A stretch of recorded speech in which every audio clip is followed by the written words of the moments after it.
రెండు తెలుగు రాష్ట్రాల్లోని అంగన్వాడీ టీచర్లు, మినీ అంగన్వాడీ టీచర్లు, ఆయాలందరికీ నమస్కారం. అంగన్వాడీ అప్డేట్స్ కోసం ఇంకా ఎవరైనా మన ఛానల్ని సబ్స్క్రైబ్ చేసుకోకపోతే వెంటనే సబ్స్క్రైబ్ చేసుకోండి. వీడియోస్ని అయితే దాదాపు 10,000 20,000 మంది చూస్తున్నారు, కానీ కనీసం లైక్ అయితే చేయడం లేదు. ఖచ్చితంగా ఒక లైక్ చేయండి. ఈ విషయంలోకి వెళ్తే రెండు తెలుగు రాష్ట్రాల్లో ఇటు తెలంగాణలో బీఆర్ఎస్ ప్రభుత్వం కానీ, ఏపీలో వైఎస్ఆర్సీపీ కానీ అంగన్వాడీ వ్యవస్థకైతే ఎలాంటి లాభం అయితే చేకూర్చలేదు.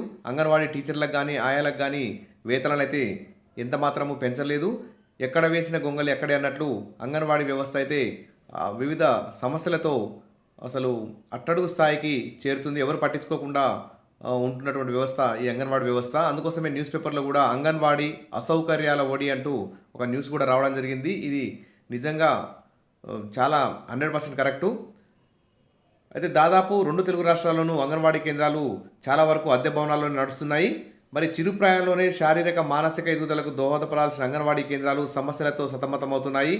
మరి ఇటు వైకాపా ప్రభుత్వం కానీ, తెలంగాణలో బీఆర్ఎస్ ప్రభుత్వం కానీ అంగన్వాడీ కేంద్రాలకు మౌలిక వసతులు కల్పించకపోవడంతో చిన్నారులు, గర్భిణీలు, బాలింతలు, అంగన్వాడీ టీచర్లు, ఆయాలు అవస్థలు పడుతున్నారు.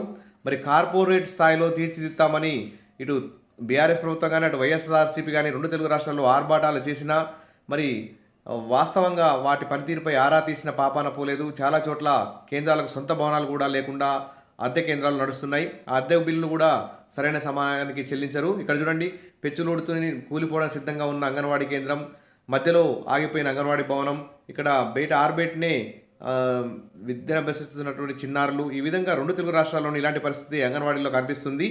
మరి చాలా చోట్ల భవనాలు లేవు, కొన్ని చోట్ల ఉన్న మౌలిక సదుపాయాలు లేవు. అంగన్వాడీ కేంద్రాలకు అసలు అంగన్వాడీ కేంద్రాలను పట్టించుకునే నాదురే లేరు అన్నట్టు మరి అంగన్వాడీ వ్యవస్థను అయితే ఎంత గాలికి వదిలేస్తున్నారు. ఏ ప్రభుత్వం వచ్చినా అసలు ఎలాంటి మార్పు జరగట్లేదు. కనీసం ఇప్పుడు ఏపీలో ఏర్పడిన కొత్త ప్రభుత్వం, టీడీపీ ప్రభుత్వం, చంద్రబాబు నాయుడు గారు కానీ, తెలంగాణలో ఏర్పడిన రేవంత్ రెడ్డి ప్రభుత్వం కానీ మరి అంగన్వాడీలను పట్టించుకొని మరి మంచిగా అభివృద్ధి చేసి అంగన్వాడీ టీచర్లు, ఆయాల యొక్క వేతనాలు పెంచి వారికి మరి రిటైర్మెంట్ బెనిఫిట్స్ భారీ మొత్తంలో ఇచ్చే విధంగా ఏర్పాటు చేస్తే బాగుంటుంది. అప్పుడే అంగన్వాడీలోని లబ్ధిదారులకైతే న్యాయం జరిగే అవకాశం ఉంటుంది. మరి చాలా చోట్ల పిల్లల ఆటపాటలకు సరిపడా అనువైన గదులు లేవు. అద్దె భవనాల్లో బాలింతలు, గర్భిణీలు, పిల్లలు తాగేందుకు కనీసం గుక్కడి నీరు కూడా ఉండడం లేదు. నల్లాలు లేవు, విద్యుత్ సౌకర్యం లేదు, వాష్రూమ్స్ లేవు. మరి ఇవన్నీ మెరుగైన సౌకర్యాలు కల్పించాలన్న మాటనే ఈ రెండు తెలుగు రాష్ట్ర ప్రభుత్వాలు అయితే మర్చిపోయాయి. ఇప్పుడు ఏపీలో అయితే చంద్రబాబు పైనే ఆశలు. అందుకోసమే అంగన్వాడీ టీచర్లను దాదాపు వైఎస్ఆర్సీపీకి ఓటేయకుండా చంద్రబాబుకే ఈసారి అందరూ కూడా ఓటేయడం జరిగింది. తెలంగాణలో కూడా రేవంత్ రెడ్డి కాంగ్రెస్ ప్రభుత్వానికి అందరూ కూడా ఎక్కువ శాతం ఓటేయడం జరిగింది. మరి గత తెలుగుదేశం పార్టీ ప్రభుత్వంలో కొన్ని ప్రాంతాల్లో అంగన్వాడీ కేంద్రాలకు సొంత భవనాలు నిర్మించాలని ముందుకొచ్చారు. మరి వైకాపా ప్రభుత్వంలో నిధుల లేమితో సదుపాయాలు అయితే కల్పించలేదు. ఎన్నికలు సమీపిస్తున్న తరుణంలో మరమ్మతులు చేపట్టాలని అడావుడి చేసిన ఎన్నికల కోడ్ రావడంతో నిలిపేశారు.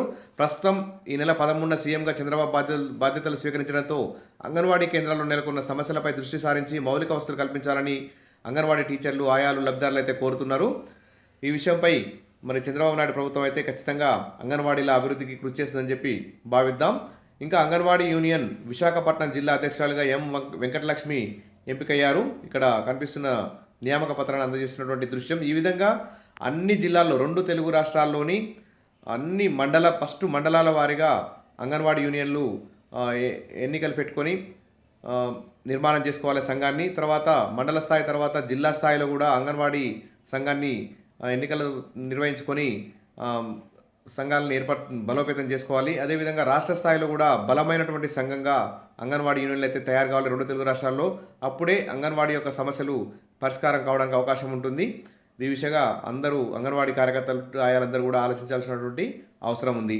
ఇంకో చూస్తే జూలై 2వ వారంలో రాష్ట్ర బడ్జెట్, తెలంగాణకు సంబంధించి త్వరలో జూలై 2వ వారంలో బడ్జెట్ ఉంటుంది.